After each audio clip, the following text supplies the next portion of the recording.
천재별을 주고 5번째 시간입니다. 오늘 에스겔 변론을 통하여 하나님의 절대 주권에 대해서 변론하고요. 1장부터 9장까지를 통하여 네 생물과 파수꾼과 사명자에 대해서 심판의 시작에 대해서 살육하는 기계에 대해서 목걸이를 짠 서기관에 대해서 변론해 보도록 하겠습니다. 에스겔의 뜻은 하나님이 강하게 하신다는 뜻인데요. 하나님께서 인간 종말에 모든 예언을 성취하고 역사하기 위해 쓰시는 종은 강하게 하신다는 뜻을 가지고 있는데요.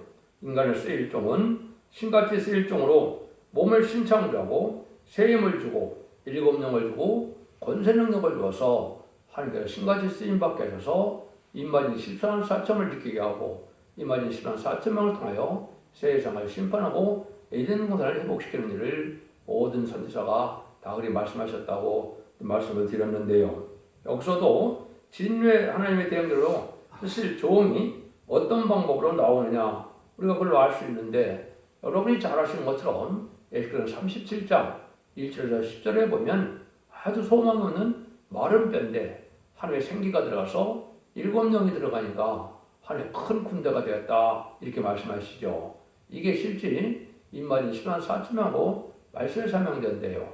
이런 놀라운 역사가 인간 종말의 역사로 강하게 남아있는 때가 지금 우리가 살고 있는 때다 이렇게 볼 수가 있겠죠. 그래서 모든 연서 계시록은 하나님께서 완전한 축복에 에덴 동산을 회복시키는 것으로 끝을 맺게 되어 있다 이렇게 말씀을 드렸습니다.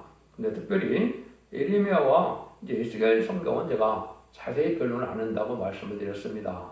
왜냐하면요, 시간을 절약하는 것도 되고 이사야 성경과 계시록을 완전히 통달하면 나머지 성경은 알 수 있도록 되어 있거든요. 그래서 중요한 것만 제가 말씀을 드리고, 이거는 참고서적인 그런 성격이 있거든요. 그래서 그런 면에서 보면 시간을 저렇게 해서 중요한 기절만 몇 구절씩 말씀을 드리는 거로 변론하도록 하겠습니다. 그래서 에스겔 성경에서는 하나님의 절대 주권으로서 하나님께서 이스라엘을 회복시킨다. 지금 이스라엘 회복은 이제 에덴 동산 회복으로 천일왕국을 이루는 것을 뜻하는 겁니다. 이걸 알지 못하면 성경을 바로 깨달을 수가 없습니다. 지금은 두 번의 역사적으로 이스라엘 회복이 있었지만 지금 이스라엘 회복은 에덴 동산의 회복이다. 천일왕국의 건설이다. 이렇게 볼 수가 있습니다. 그러니까 에스겔 성경에서도 뭘 하시느냐. 에스겔서 37장 26절에서 27절에 보면 이렇게 말씀하시죠. 내가 그들과 화평의 언약을 세워서 영원한 언약이 되게 하고 또 그들을 견고하게 하고 번성케 하며 내 성수를 가운데서 세워서 영원히 이르게 하리니 내 처소가 그들 가운데 있을 것이며 나는 그들의 하나님이 되고 그들은 내 백성이 되리라. 하나님이 이렇게 완전한 축복의 나라를 이루는 것이 하나님의 뜻이다 이 말입니다. 그러니까 인간 정말 정한 때가 되면 반드시 이 일을 이루겠다 이렇게 말씀하시거든요. 제가 예레미야 성경을 변론할 때도 예레미야 31장 32절에서 33절에 보면 내가 새 언약을 세우리라 그랬죠. 그들이 하나님 되고 그들은 내 백성이 되리라. 거기도 똑같습니다. 그래서 결국은 하나님께서는 성대 나라, 그리스도의 나라, 하나님의 나라, 천일왕국을 이루어서 완전한 축복을 주고자 하는 것이 하나님의 성경을 쓰시기 위한 목적이다. 또 천지를 창조한 목적이다. 이렇게 볼 수가 있습니다. 그래서 그런 일들을 이제 해서 여러분이 잘 아시는 것처럼 이런 천일왕국을 이루게 되고 천일왕국에는 백보자 심판 후에 이제는 계시록 21장 3절처럼 영원 무궁세계에서 완전한 영원 나라를 이루어서 하늘과 더러 동고동락하는 것이 하늘의 사랑이 완성인 겁니다. 이 모든 예언서가 계시록이 다 그렇게 되어 있는 것이고요. 이 말씀을 잘 깨달아서 이 시대에 우리가 참된 사명자로 진리 앞에 순종함으로 자손 만대 축복을 누리는 이때가 온 것인데, 이걸 여러분이 잘 분별해서 기독교 2000년의 역사가 영원권의 끝을 맺는 것이 아니고 영원권의 권으로 자손 만대 축복을 받을 시점에 지금 와 있고, 그 시기적으로도 1300년을 되갈 날이 심히 임박한 때인 것을 여러분이 아셔야 된다 이 말입니다. 그래서 하나님께서는 1장에서는 보호자 내생물을 통해서 하나님의 우주만물을 어떻게 다스리고 계시느냐 이걸 우리에게 알려주는데요. 그걸 먼저 보도록 하겠습니다. 1장 22절에서 25절입니다. 그 생물들 머리 위에 수정 같은 궁창의 형상이 펴 있어 보기에 심히 두려우며 그 궁창 밑에 생물들의 날개가 서로 향하여 펴 있는데 이 생물들은 두 날개로 몸을 가리었고 저 생물도 두 날개로 몸을 가리었으며 생물들이 헤맬 때 내가 그 날개 소리를 들은즉 많은 물소리와도 같으며 적는 자 음성과도 같으며 떠드는 소리 곧 군주의 소리와도 같더니 그 생물들이 설 때 그 날개를 들이우리라. 그 머리 위에 궁청 위에서부터 음성이 나더라. 생물들이 그 설 때 그 날개를 들이우더라. 이게 이제 네 생물을 이제 말씀하시는데 하나님 우주의 주권 대행 기관이다 이렇게 볼 수 있는데요. 이걸 이제 잘 펴는 것이 계시록 4장이죠. 계시록 4장 6절 8절을 참고로 읽어드리겠습니다. 그 보좌 앞에 수등과 같은 유리바다가 있고 보좌 가운데와 보좌 주위에 네 생물이 있는데 앞뒤에 눈이 가득하더라. 그 첫째 생물은 사자 같고 그 둘째 생물은 송아지 같고 그 셋째 생물은 얼굴이 사람 같고 넷째 생물은 날아가는 도토리 같은데 네 생물에 각각 6날개가 있고 그 안과 그 주위에 눈이 가득하더라. 그들이 밤낮 쉬지 않고 이르기를 거룩하다 거룩하다 거룩하다 주 하나님 곧 전능하시며 전에도 계셨고 이제도 계셨고 장차 오실 자라 하고 이렇게 말씀하시거든요. 이걸 통해서는 이제 우리를 뭘 알려주시냐, 궁창 밑의 역사와 궁창 위의 역사가 있어서 이 우주 만물을 다스리는 하나님의 섭리를 우리에게 알려주신다. 이걸 잘 알아야 우리가 하나님을 잘 섬길 수 있다 이 말입니다. 궁창을 조금 설명드린다면 우리가 인간이 살 때 궁창 위의 물과 궁창 아래의 물로 나눴다고 창세기 1장에 말씀하셨죠. 그래서 우리가 사는 지구가 있고 공기층이 있고 궁창이라는 우주층이 있는 다음에 물세계 다음에 이제는 하나님에 계신 영원 보좌세계가 있는 것이죠. 그래서 하나님에 계신 보좌세계와 인간이 사는 이 우주관계의 관계를 중간에 있는 것을 궁창이라고 한다 이 말입니다. 근데 궁창 아래에 있는 일들이 어떻게 해서 다 이게 움직여지느냐 그걸 여기서 지금 설명하는 겁니다. 이때도 하나님께서 바벨론 포로한 사람인 에스겔에게 하나님의 역사가 없다는 것을 보여줄 적에 궁창 밑의 역사와 궁창의 역사를 보여주신 겁니다. 사람은 다 누구나 궁창 밑의 역사가 무엇이며 궁창의 역사가 무엇인 것을 분명히 알아야 할 것입니다. 그래야 하나님의 섭리를 잘 깨닫고 잘 순종할 수도 있고 섬길 수도 있겠죠. 창세기 1장 6절에서 8절을 보면 물 가운데 궁창이 있어 물과 물로 나누게 하라 하시고 하나님이 궁창을 만드사 궁창 아래의 물과 궁창 위의 물로 나누게 하시되 그대로 된지라. 하나님이 궁창을 하늘이라 정하셨다고 하였습니다. 그래서 이 궁창 위의 역사와 궁창 밑의 역사가 어떻게 운영되느냐 이걸 지금 설명한다 이 말입니다. 지금 아까 읽어드린 것은 궁창 밑의 역사를 지금 말씀하시는데 이것이 우연히 우주 만물이 운행되는 것이 아니라는 것이죠. 아까 네 가지 생물의 모습이 있는데 그 네 가지 생물을 통하여 하나님 우주 만물을 다 세밀히 그 생물을 통하여 이제 운행하고 계심을 알 수 있는 것인데요. 하나님의 마음만 먹으면 네 생물이 그 하나님의 마음을 읽어서 우주 만물을 다스리는 원리가 있다. 이렇게 이해하시면 됩니다. 그걸 조금 설명을 드려보겠습니다. 인간의 세계와 하나님의 나라는 궁창으로 한계가 정해져 있는데요. 궁창 아래는 우리가 살고 궁창 외에는 하나님이 계신 세계인 것입니다. 그런데 하나님께서 궁창 아래 모든 활동을 통하여 하게 되는데 그것이 지금 읽어둔 대로 20절, 21절에 보면 어디든지 신이 가려하면 생물도 가려하는 곳으로 가고 밖에도 그 곁에서 들리니 이런 생물의 신이 그 바퀴 가운데 있습니다. 저들이 행하면 이들도 행하고 저들이 그치면 이들도 그치고 저들이 땅에서 들릴 때에는 이들도 그 곁에서 들리니 이는 생물의 신이 그 바퀴 가운데 있음이더라 하였습니다. 이거는 하나님의 역사는 반드시 생물체의 능력의 역사가 다른 점을 보여준 겁니다. 하나님이 직접 운행하는 것이 아니라 내 생물을 두시고 내 생물이 하나님의 주권 대행이 돼서 우주 만물을 다스리는 역사인데 하나님의 뜻대로만 다 움직여진다 이 말입니다. 그걸 말씀하신 거거든요. 그래서 바퀴 같은 것이 들어가는 모양이 나타난 것은 우주 안의 대전을 움직이는 힘을 보여준 것이다. 이렇게 볼 수가 있는 겁니다. 그러므로 우주 안에 생기가 있는 것은 생물체의 힘에 의하여 있다는 것을 알 수가 있는 겁니다. 우주 안에 생기라는 것은 바로 자연이 있는 것이 아니고 생물체의 힘이 바퀴같이 들어가는 그 역사에서 사람이나 동물이나 모든 생물이 존재할 수 있고 장기가 움직이고 있는 것입니다. 이것은 요한계시록 4장에 내 생물과 똑같은데요. 생물체의 역사가 궁청 밑에서 날과 같은 힘을 가지고 활동하는 것이 보여준 것은 우리가 살고 있는 이 세계에 대자연을 움직이며 삼라만상에 되어진 일을 움직여준다는 것을 말씀하신 겁니다. 아멘. 여러분들이 주님께서 뭐라 그랬습니까? 말씀하기를 들의 백합과도 하나님께서 입히시고 공중에 나는 새도 하나님께로 기르신다. 이런 말씀을 마태복음에서 하셨죠. 복음서에. 그럼 뭐라 그럽니까? 그래서 하나님께서 직접 백합화를 입히고 새를 기른다는 것이 아니고 생물체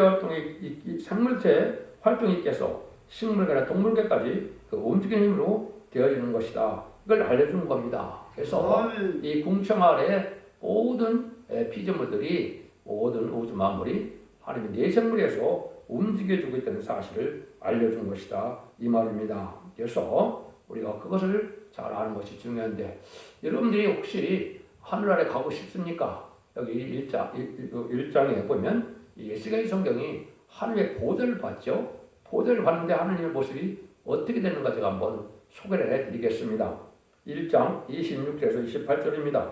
그 머리 위에 궁청 위에 보좌의 형상이 있는데 그 모양이 나무석 같고 그 보좌의 형상 위에 한 형상이 있어 사람의 모양 같더라. 내가 본 적 그 허리 이상의 모양은 단새 같아서 그 속과 주위가 불 같고 그 허리 이하의 모양도 불 같아서 사면으로 광채가 나며 사면 광채의 모양은 비 오는 날 구름에 있는 무지개 같으니 이는 여호와의 영광의 형상의 모양이라. 내가 보고 엎드려 그 말씀한 자의 음성을 들으니라.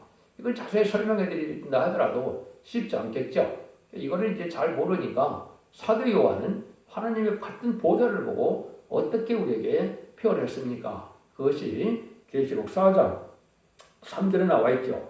앉은 신의 모양이 벽옥과 홍보석 같고 또 무지개가 있어 보좌 들는데 그 모양이 녹보석 같더라. 이렇게 되어 있습니다. 하나님은 불로 계시기 때문에 인간이 가서 봐도 하나님은 얼마나 의대하고 크시기 때문에 알 수가 없죠. 그래서 인간이 알 수 있도록 표현한 것이 모양이 벽옥과 홍보석 같다. 이렇게 하는 겁니다. 벽옥은 그분과 자비로서 사랑으로서 살리는 하나님이고 사랑을 주시는 하나님을 뜻된 것이고요. 홍보석으로 나타난 것은 이제 공의의 심판이 있어서 이제 용서가 없고 그 긍휼이 없는 심판하시는 그런 하나님이도 된다 이 말입니다. 그런데 무지개가 있고 그 모양이 높아서 같다는 말은 하나님은 역사를 하시되 고노한 사랑으로 역사하시는데 언약의 말씀대로만 하신다 이 말입니다. 이게 하나님의 품성입니다. 그러니까 우리가 천국을 안 가도 천국에 가서 본 거랑 마찬가지로 여기 에스겔 선지자나 사도 요한이 하나님의 모습을 여기 얘기해놨죠. 이걸 본다면 우리가 얼마나 하나님이 어떻게 뭘 하시는 건지를 하나님에 대해서 우리가 알 수 있다 이렇게 볼 수가 있는 겁니다. 그러면 궁창의 역사는 이제 그 하나님의 모습을 보이는데 하나님이 그 모습대로 마음먹은 대로 움직여지는 게 궁창의 역사다 이렇게 말씀을 드릴 수가 있는 겁니다. 사랑과 공의 하나님이고 언약의 하나님이다 이렇게도 다르게 이제 표현할 수가 있다고 제가 보기엔 그렇습니다. 보좌의 모양이 나무석 같고 그 위에 한 형상이 있어 사람의 모양 같더라는 것은 하나님의 형상은 사람과 같은데 나무석 같은 푸른 광채는 얼마든지 살려주는 생명의 근본이 보좌에서부터 오는 것을 보여준 것이다. 허리 이하 모양은 단새와 같아서 그 속과 추리에 불 같고 그 허리 이하의 모양도 불 같아서 사면으로 광채가 난다는 것은 하나님께서 공의로 심판할 진노 형편을 보여준 것입니다. 그리고 구름 위에 있는 무지개 같은 광채가 있는 것은 불변 언약을 뜻한 것인데 이것이 여호와의 영광의 형상으로 한 것은 얼마든지 살려줄 수 있는 생명 자체가 되시며 심판하여 없이 할 공의 자체가 되시고 불변의 언약인 진리의 자체가 되시는 것을 보여준 것이다. 하나님 이렇게 해서 하나님 이런 식으로 해서 우주 만물을 다 다스린다. 그래서 봉창회에도 하나님 이렇게 살리는 역사와 심판의 역사와 언약의 선의 역사에는 그런 하나님께서 이 우주 만물을 다스리게 되고 우주 만물을 아까 얘기했듯이 내 생물을 통해 다스리는 것이 궁창 밑의 역사다. 그래서 하나님은 마음만 먹으면 내 생물이 알아서 다 우주 만물을 다스리게 된다 이 말입니다.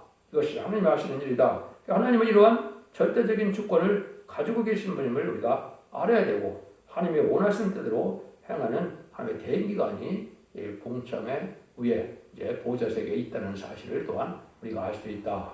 예수 하나님을 알 수 있다. 이렇게 볼 수 있는 것이죠. 그 다음에 2장에서는 이제 선지자로 세우는 이제 에스겔을 볼 수가 있죠. 선지자로 세우는데 하나님께서 뭐라 그럽니까? 곧 내가 패역한 백성을 나를 배반하는 자에게 내가 보내노라. 이 자손은 얼굴이 뻔뻔하고 마음이 강팍한 자니라 그랬죠. 그런데 뭐라 그래? 그들은 패역한 족쇄라.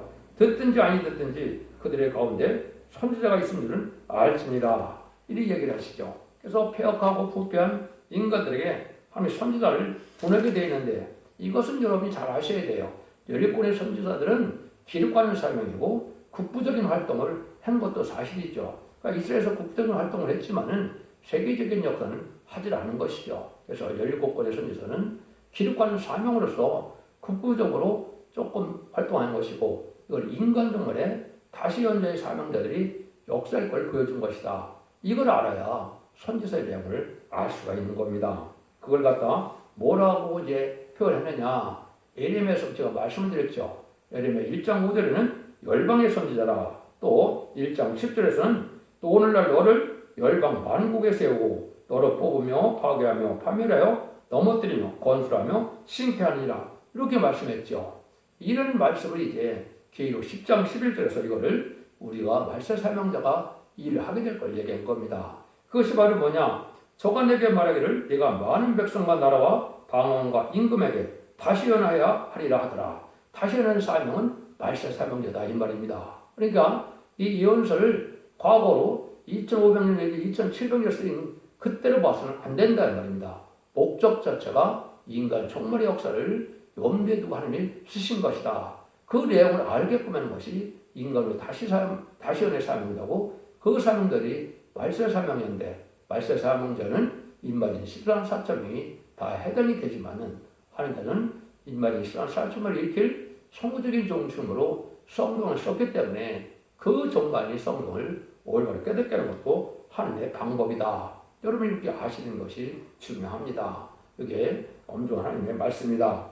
3장에서는 파수꾼의 사명과 책임이 있다는 거죠. 그래서 여러분이 잘 아는 것은 파수꾼은 전할 책임이 있고 전하지 않아서 회개하지 못해서 구원점만 받지 못하면 그 핏값을 너에게 찾는다 이렇게 말씀하시죠. 그래서 이것이 듣든지 아니든지 전하는데 이것을 인간정을에 다신의 사명자가 이는 진리의 심판의 사람들로 모든 예언서 계시를 깨달아서 하나님의 뜻대로 전함으로 이 진리 앞에 순종하면 이제는 영육간의 구원을 받아서 언제쯤 해결하므로 새 시대가 축복을 누리게 되고 이때 순종치 않으면 화를 받게 돼서 심판 때 멸망을 당한다는 것이 모든 예언서의 말씀이다. 예언서의 중요한 말씀이다. 이렇게 볼 수 있는 겁니다.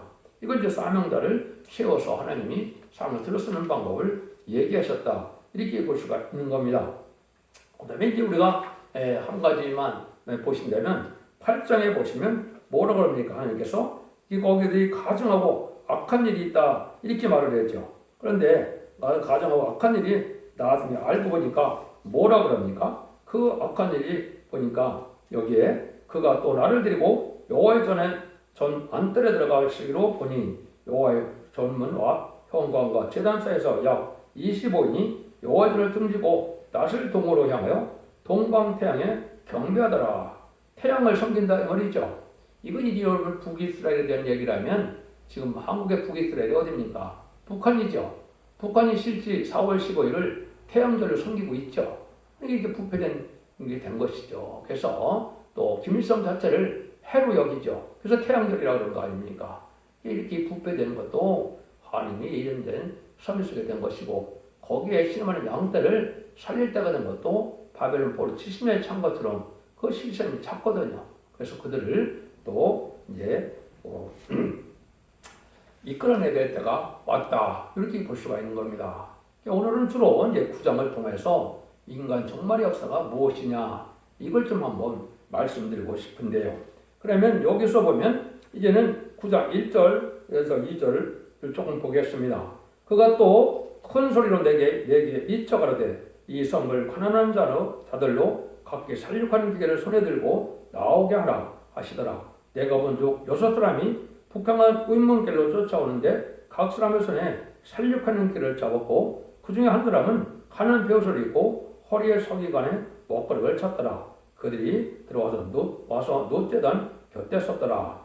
그룹에 머물러 있던 이스라엘 하나님의 영광이 올라 성전 문지방에 이르더니 여호와께서 그 가는 것을 입고 서기관의 먹거리를 찬 사람을 불러 이르시되 너는 예루살렘 성읍 중에 순행하여 그 가운데서 행하는 모든 가증한 일로 인하여 탄식하며 오는데 이마에 펴라 하시고 이런 말을 했죠. 이게 참 중요한 겁니다. 인간 종말이 되면 하나님께서 전 세계 중에 성읍을 관할하는 5사람이 나온다 그랬죠. 이것이 이제 살육하는 길을 나온다. 이게 어떻게 응했습니까? 이것이 여러분과 아는 것처럼 2차 세계대전 이후에 1948년 10월 24일에 유엔 안전보장이사회가 나타났죠. 그래서 미용불수 등 5대 강국이 나왔죠. 이 자체가 인간 종말이라 이 말입니다. 그런데 그 5나라의 특징은 뭐냐? 살육하는 길을 가지고 나온다. 살육하는 기계는 뭘까요? 이게 바로 핵무기입니다. 그래서 인간 종말에 기록 18장에 보면 3번이나 1시간에 불태운다 그랬죠. 그 무기가 나온 것이 인간 종말이고 그 심판에 도구로 사용되는 무기를 살육하는 기계다. 이렇게 말씀하는 겁니다. 그 시점에 이제 누가 나옵니까? 먹거리를 짠 서기관이 나온다. 옛날 서기관 그러면 누가 서기관입니까? 책이 없으니까 책을 필사본에는 인쇄술이 없어서 그런 일 했죠.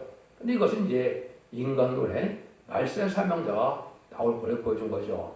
말세 사명자는 분서운동을 통하여 이제 하나님의 비밀을 알게 하고 그 비밀대로 하나님은 하나님의 뜻이 이 땅에 이루어서 세상을 심판하고 예정을 보시는 내용이 바로 분서운동의 내용인데요.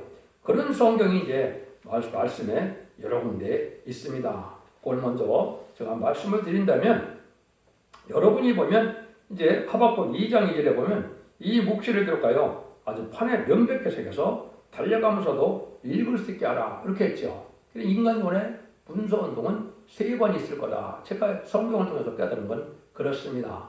첫 번째 누가 분서운동을 했나요? 바울이 열리번의 편지를 통해서 분서운동을 했죠. 그래서 그리스도의 비밀, 십자가의 도를 알게 하는 운동이 있었습니다. 그런데 그건 은혜시대고 이제 심판대가 오면 무슨 분서운동이 있느냐?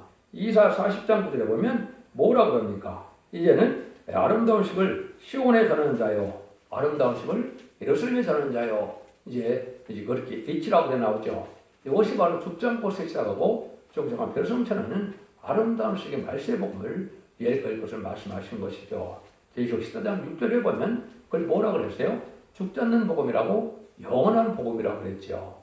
이때가 바로 분서운동을 하는 때고 이것이 실질 한 종을 통하여 1970년 7월부터 1970년 8월까지 아름다운 시기 나서 말세의 복음을 알려주게 된 것이 된다 이 말입니다.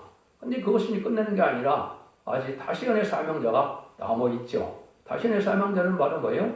그걸 다 깨달아서 다림질의 심판의 다림질로 온 세계에 전하게 하는 이런 사명자가 또 나올 걸 보여준 거죠. 어떻게 보면 사명의 계대되다 이렇게 볼 수 있는 것이죠. 그것을 더 나오면서 1장 15절에도 아름다운 식을 전한 자가 다시 나올 때는 악인이 전멸당하는 때다 이렇게 얘기했죠. 그런데 이것 이제 이사야 8장 1절에 보면 좀 어려운 말이 나오죠.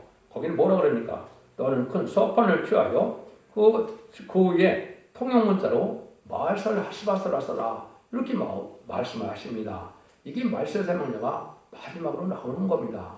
말살 하시바스는 노력에 속하다는 뜻인데 통용문자는 영어죠. 그러니까 이 말세 복음의 비밀을 예언서를 영어로 통역하여 분서운동을 일으키는 것이 마지막 인간의 사명자임을 알려준 겁니다. 그 사명자가 해서 그것을 했죠. 그것이 2016년에 시작해서 2018년에 모든 예언서 계시록을 이제 영어로 번역해서 그걸 첫대 중앙계 홈페이지 보면 그걸 다 알려줬죠. 그게 인간론의 마지막 사명자다 이 말입니다. 이 사명자를 통해서 하나님께서 이 말씀을 전하고 난 다음에 아까 이마에 펴야라고 그랬죠. 가진 것을 오는 자. 그래서 부패고 타락한 이 교권 세력들을 보고 이제 통곡하는 이런 성도들을 펴야 한다. 이것은 바로 입맞는 자가 나온다 이 말이죠. 그래서 입맞는 14만 4천 명이 나와서 이들이 백만탄군대, 하늘군대, 여호와의 군대가 돼서 아마겟돈 때 최종 승리함으로 이기는 자가 돼서 그리스도와 더불어 천년 동안 왕노릇 한다고 계시록 20장 4절에 말씀하셨죠. 그 종을 일으키는 종들이 바로 여기에 에스겔처럼 강하게 하나님의 뜻을 쓰는 종들이고 신과 같이 쓰이는 종들이다.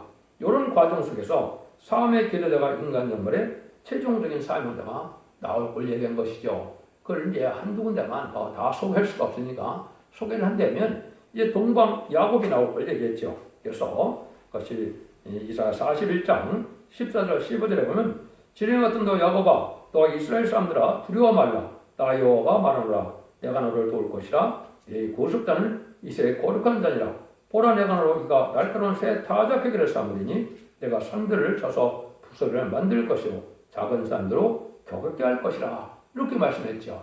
이게 이제 동방 야곱을 뜻한 것이죠. 이게 창세기에 나온 야곱은 4,000년 전의 사람이고 이 이사야 쓴 거는 2,700년에 썼으니까 2,700년 전에 1,000년이 넘은 사람을 예언한다는 건 말이 안 되죠. 이거는 동방 야곱을 얘기한 겁니다. 동방 땅끝에서 말씀 사명자가 나올 걸 얘기한 것인데 그 사명자가 바로 한국에서 나오게 됐다. 그걸 여러 번 제가 이제 설명을 해드렸습니다. 그래서 그것이 동방의 고레스다. 기름 바른 고레스가 나온다고 이사 44장 28절과 45장 1절에 얘기했죠. 이 종이 바로 이제는 성구적인 종으로 인해 권세로 증인 권세를 가지고 역사할 종을 뜻한 것이죠. 그 종이 이제 다시은의 사명인데 뭐라 그런다 그랬습니까? 계로 11장 3절에 두 중의 권세들이 1260일 동안 예언하리라고 했죠. 이 종들을 뜻한 겁니다. 이 종들을 통해서 전 세계를 이제 마지막 하늘의 1,300년 만에 다림질의 말씀으로 알고 주변을 가리게 되고 말씀 앞에 순종한 자들은 알고 될 것이고 순종치 않는 자는 환난에 빠져서 짐승의 표를 받게 되고 짐승의 표를 받는 자들은 심판의 대상자, 멸망의 대상자가 돼서 대접장의 괴로움을 받다가 아마겟돈 때 천멸당하는 것이 하나님의 심판의 방법인 겁니다. 이 날들이 이제 가깝다 이 말입니다. 여러분들은 천세 들어갈 날이 아주 가깝다 이렇게 볼 수가 있거든요. 이거 날 것에 다 자기가 삼는 것은 어떻게 이제 응하게 되는가요? 계시록 14장 14를 이해해보면 이해하는 소리 듣고 곡식을 거두고 포도를 거두는 역사로 나타나죠. 이거는 말씀의 칼로 말씀대로 진리대로 심판했는데 곡식 심판은 이방인들의 제약의 열매를 심판하는 것을 뜻한 것이고 포도의 심판은 이제 믿는 자들이 들포도 기득권이 돼서 세상에 이제 소망을 두고 천년만년 세상에 욕심껏 사는 이런 자들은 들포도 기득권인데 이런 자들 또한 멸망을 당한다 이 말입니다. 이게 일간할 거는 제 5개를 삼는 종이거든요. 그걸 이제 예리한다 이한라시로 표현된 겁니다.